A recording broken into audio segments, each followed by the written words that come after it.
Welcome to the Take a Listing Today podcast, where our hosts Jim Studebaker and Todd Robertson give you strategies to get you out of the office right now so you can take a new listing today. And now, here's Jim and Todd. Whoa, hey, back and the crowd goes mild. Wow. Well, we are back, show number 11, and today on the Take a Listing Today podcast, we're going to tell you how to up your game and scale out. And since we're in front of this wonderful tropical paradise here, we thought I would wear the Tommy Bahama shirt, and you've got... I've got a Pebble Beach shirt, so I've got to get back in the Tommy Bahama. I don't know if they still make those, do they? Well, they still have restaurants, so they probably do.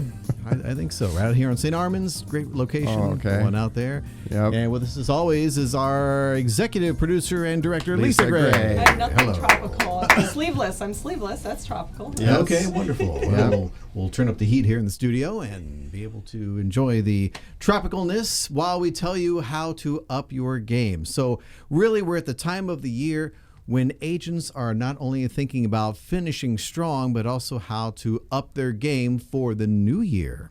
And the magic of that is the following, and you guys know this listening and watching this right now, that if you're in real estate, right, we're independent contractors, 1099.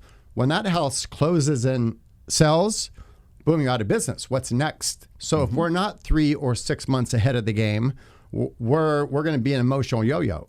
Exactly. So to avoid a yo-yo, you need to have a specific plan for your pathway to next year that you can use throughout the year. One great idea is to have a business plan. A business plan is kind of your roadmap of success. And many of you probably have never done a business plan. So to get you started, you could go to our sponsor's website, ProspectsPLUS.com. They offer a one-page business plan that is super easy, no charge for it. It's going to help you calculate your path to your goal based on your previous success. And know that two things. One is that simplicity is power. So if you can take that one sheet of paper, tell the truth in terms of where you are, where you want to go, and then here's the second thing to do. Once you fill that out, is give that to as many people as you can in your office. Because number one, that will get some indirect pressure on you, and people will believe in you, your broker, your teammates, your fellow agents. People will be impressed that you have a business plan, and they'll say, well, darn, I think I need one too. Because I bet half the people in your office has never even heard of a business plan for a real estate agent. Correct. As soon as somebody hears that, it gets overwhelming. It's like, oh my gosh, that's a big, thick-o thing. And yeah, it's. Well, and for those of you that started to turn back on, because this is really a one-page, very quick to fill out. We have it available at the bottom of all of our blog posts. So if you are on our blog site, just scroll to the bottom after you read our wonderfully educational information, and you'll see the image that you can click on, and again, free. Boom, download it, you're good to go. Exactly. Excellent. So once you have the business plan done, the next step is to plan out your budget. And the budget is going to fit somewhere between 4 different categories. You've got marketing, car expenses, dues and insurance, and all the other areas that you spend money each year. But those 4 are going to be the most important. And one is very important, is your marketing. And we're going to talk about marketing when we look at what has happened in the past. Look at the last quarter of the year, the last half of the year that you've done your marketing, and figure out what has worked best. Figure out what your successes were on a month-by-month basis. Review the marketing, the networking, what events you held, etc., that you completed, and what actually produced the highest ROI. So think about this. In your area, you have competition, right? If you're able to do and implement the strategies we're giving you here right now, this is going to help you separate from the pack. And just like a sailboat, let's say we're all out sailing right now and the sails are up. We alter the sails a little tiny bit. We make some changes to what's working, what's not. Well, at first that doesn't seem like much, but throughout time, that's a huge difference. And that's going to add 1, 2, 5, 10 extra closings per year just by implementing this strategy. Mm-hmm. And when you look at successes, you also have to look at your failures. Figure out what didn't work and don't do that again, or fix it and tweak it to see if you can make it work somehow. When you're looking at goals, make sure you look at long-term versus short-term. Different areas provide a short-term positive return. Some are going to be long-term. So you need to be looking at not only what am I doing for the next 12 months, but what is my long-term game plan for the next 5 years or so. And always be reinvesting. Every great small business owner in the country will take a portion of their profits and be reinvesting in their business all the time. Doesn't matter what that is. It's a small amount, a big amount. Consistency is power in this game.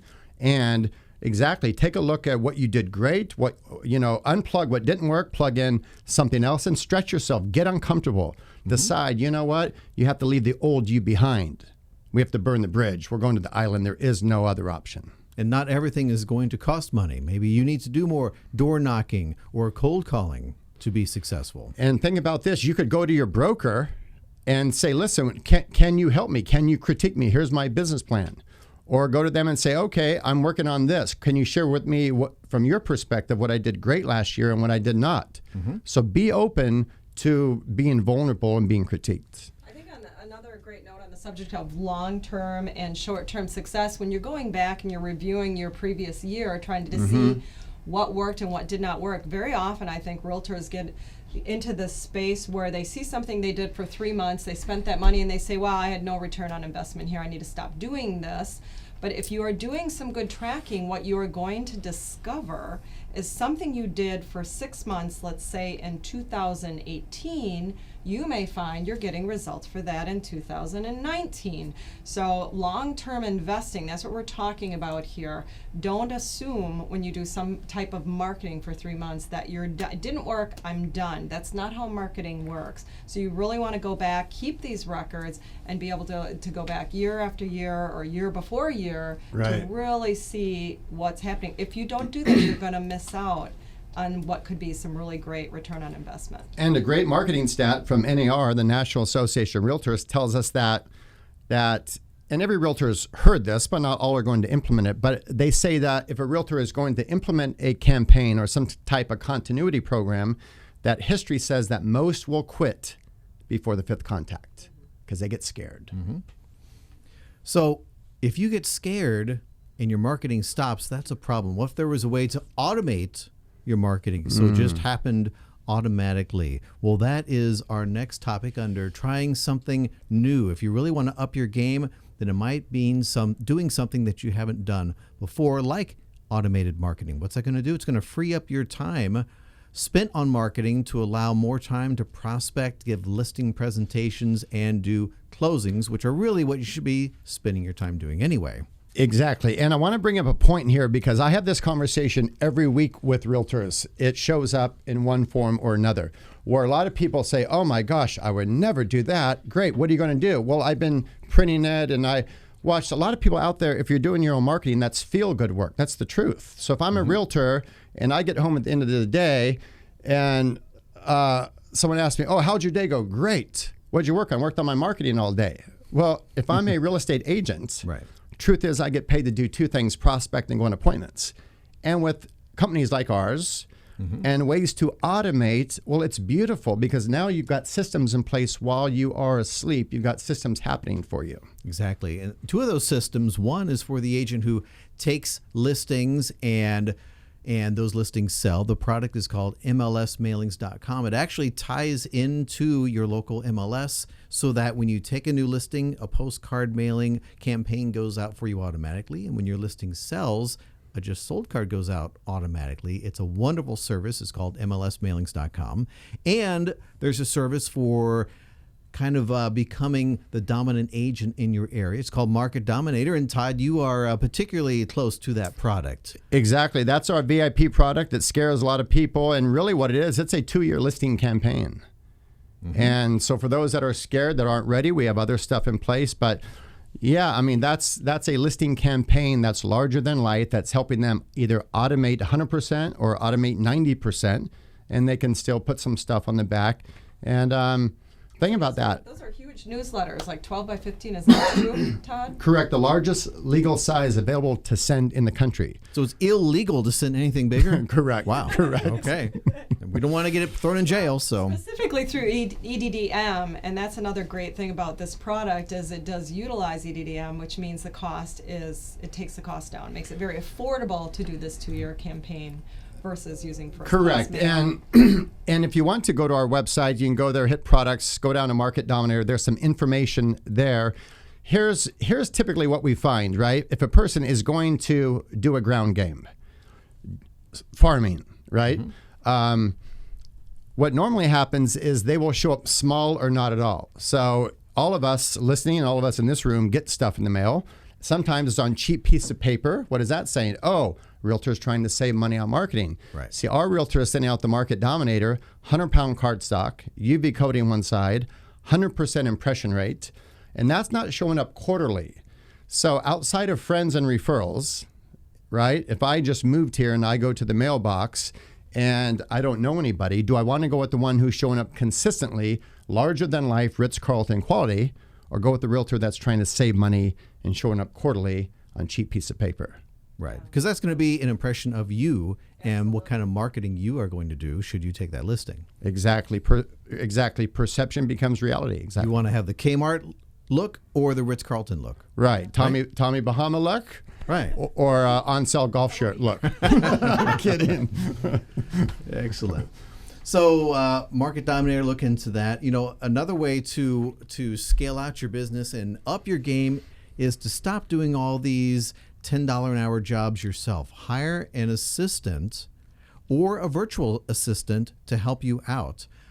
Two companies you might want to look at. You can look them up on the internet. Kim Hughes and Real Support. They both specialize in supporting real estate agents. You may even get together with a few people in your office, a couple of agents who want to bring an assistant in. Maybe you don't have enough tasks for a full-time person, but if you have 2 or 3 people who want to share in an assistant, that's a good way to go as well. Exactly. And delegation is the key. And think about this, like everybody listening right now, and you guys know this, right? We're not telling you anything you don't know. We're just saying tighten up the game in certain areas. Take a look internally, right? Work on your business sometimes, not just in your business. It's tough to step away and say, okay, in 3 months, where do I want to be? In 6 months, where do I want to be? And that's the purpose of why we're giving you these strategies here. And another segment that you have to look at to take your business to the next level is your past clients. We call that paying tribute to them. You have to focus attention to business you have done and cultivate those clients and get referrals from those clients. In fact, here's a great stat. 71% of your past clients will give you a referral. But how do you stay in touch with those past clients? Well, you need to stay in contact with them through phone calls, direct mail, birthday acknowledgments, home anniversary acknowledgments. Don't just call them to say, hey, you know anybody who wants to buy or sell? Stay in touch with that person. Drop by periodically when you have nothing on your calendar and a small gift, and just drop by unexpectedly and just say hello and give them a small gift that, you know, could be that thermometer with the clock outside or something small that you're not asking for anything.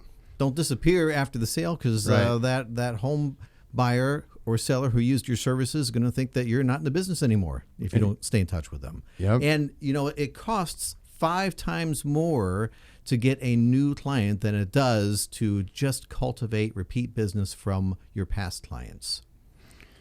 And success, watch. So your success is going to get you more business, but you have to stay in touch. You've got to put the systems in place to make that happen. Otherwise, like everybody else, think about this. Write this down if you're taking notes. Those of you listening and watching, there are really 3 ways you can get business. You can wait for the business. That's what your competition does 90% of the time. You can buy the business, buy the billboard, the bus bench, the ads, or you can put systems in place and go get the business, which is what we're referring to. Right. And 41% of home sellers will get their agent from a referral. So you want to be part of that 41%. The final thing we're going to talk about is making your website effective. Now, if you don't have the best website around, take a look at who in your market is actually ranking for specific keywords. And if you don't know how to do that, look it up. All the information is out there. If it's not your website, figure out what is preventing that from happening. Think about this. Make it easy for somebody to find you. It's so frustrating when somebody Googles an agent, finds the agent, but it sends you to realtor.com or Zillow. And for you to get to that agent, you've got to fill out all this info. and it's frustrating, right? Make it easy for them to find you. Give them what they want. They want your contact info. They want to see a little bit of some details of your horsepower. Right. And they also want to know what's in it for them. So make sure that your website, right, the most famous radio station in the country, I don't know if you know what it is. I know what it is. It's one of the stations I worked for way back in the day, long ago. I mean, not that long ago. But after that station, after those, there became what is it? WIIFM. I've heard of that one, yes. Stands for What's in It for Me. Exactly. So as you're putting your website together as a realtor, right, we're going to have a tendency to say, oh, I need to share all the great, amazing things. Share some of that, but then give some bullet points so when they get there, they know, wow, here's what's in it for me as the buyer. Here's what's in it for me as the seller. And now we're more engaged and we're more giving than taking. Well, and become a resource that they want to return to. Exactly. Over and over again. Exactly. So that is it. I mean, it's very simple how to up your game, scale out. Make sure you do it before the end of the year, right? Implement these strategies right now because your competition is not, and we want to start helping you with the mindset of taking a listing today. And as always, our wonderful podcast is brought to you by Prospects Plus, offering a multitude of marketing products that will ensure your success. You can visit them at ProspectsPLUS.com. And be sure to like this podcast and subscribe to our podcast channel. And we will see you next week. See you at the beach.